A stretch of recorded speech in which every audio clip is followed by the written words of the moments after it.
বিশ্বজুড়ে ডিজিটাল আলোচনার অন্যতম জনপ্রিয় প্ল্যাটফর্ম রেডিট, যেখানে ব্যবহারকারীরা খবর, মতামত, গবেষণা, সমাজ, সংস্কৃতি থেকে শুরু করে প্রযুক্তি ও ব্যক্তিগত অভিজ্ঞতা সবকিছু নিয়েই খোলামেলা আলোচনা করে।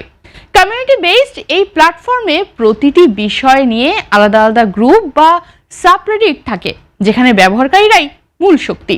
তথ্যের স্বচ্ছতা, বহুমুখী মতামত এবং মুক্ত রাজনৈতিক বিতর্কের ক্ষেত্র তৈরির কারণে রেডিট বিশ্বের তরুণদের কাছে বিশেষভাবে জনপ্রিয় হয়ে উঠেছে। কিন্তু এই জনপ্রিয় রেডিটই এখন অস্ট্রেলিয়ার সরকারের সঙ্গে সরাসরি আইনি লড়াইয়ে নেমেছে। সম্প্রতি দেশটি 16 বছরের নিচে শিশুদের জন্য সোশ্যাল মিডিয়া ব্যবহারে বিশ্বে প্রথমবারের মতো কঠোর নিষেধাজ্ঞা কার্যকর করেছে।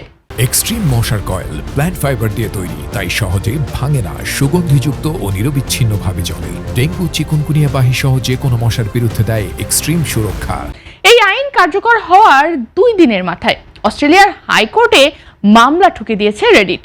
তাদের এই নিষেধাজ্ঞা মুক্ত রাজনৈতিক যোগাযোগের সাংবিধানিক অধিকারের সঙ্গে সাংঘর্ষিক, এমনটাই বলছে রেডিট। আদালতে জমা দেওয়া রেডিটের 12 পৃষ্ঠার আবেদনে বলা হয়েছে, আজকের 15-16 বছরের কিশোররা কয়েক বছরের মধ্যেই প্রথমবারের মতো ভোটার হবে। তাই তাদের রাজনৈতিক শিক্ষা, মতামত গঠন ও অংশগ্রহণের একটি বড় অংশ সোশ্যাল প্ল্যাটফর্মেই তৈরি হয়। সেই সুযোগ ছেটে দিলে ভবিষ্যৎ ভোটারদের রাজনৈতিক সচেতনতা ক্ষতিগ্রস্ত হবে।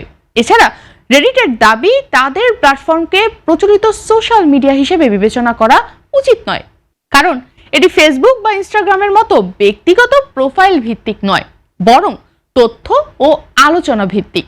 ফলে যদি নিষেধাজ্ঞা বৈধ হয়, তবুও রেডিটকে এর আওতার বাইরে রাখা উচিত। মামলায় অস্ট্রেলিয়া, কমনওয়েলথ সরকার এবং যোগাযোগ মন্ত্রী আনিকা ওয়েলসকে বিবাদী করা হয়েছে। সরকার অবশ্য শুরু থেকেই অত্যন্ত দৃঢ় অবস্থানে আছে।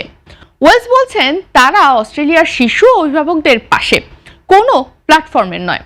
অস্ট্রেলিয়ার স্বাস্থ্যমন্ত্রী মার্ক বাটলার আরও এক ধাপ এগিয়ে বলেন, রেডিট শিশুর রাজনৈতিক অধিকার নয়, বরং নিজেদের লাভ রক্ষার জন্য মামলা করেছে। তিনি তুলনা টানেন অতীতে তামাক কোম্পানিগুলোর মতো লাভের জন্য জনস্বার্থ বিরোধী আইনের চ্যালেঞ্জের সঙ্গে। এই আইন মানতে ব্যর্থ হলে সোশ্যাল মিডিয়া কোম্পানিগুলোর সর্বোচ্চ 49.5 মিলিয়ন অস্ট্রেলিয়ান ডলার জরিমানার শাস্তি রয়েছে।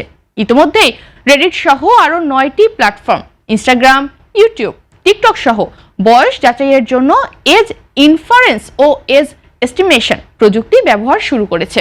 কিন্তু রেডিট বলছে, এই প্রযুক্তিগুলোই ব্যবহারকারীদের নতুন গোপনীয়তার ঝুঁকির মুখে ফেলছে।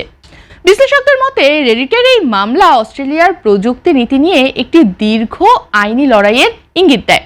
আর রেডিট সফল হলে অন্যান্য প্ল্যাটফর্মও একই পথে হেঁটে নতুনভাবে আইন চ্যালেঞ্জ করতে পারে, যা ভবিষ্যতে অস্ট্রেলিয়ার সোশ্যাল মিডিয়া নীতিতে বড় পরিবর্তন আনতে পারে।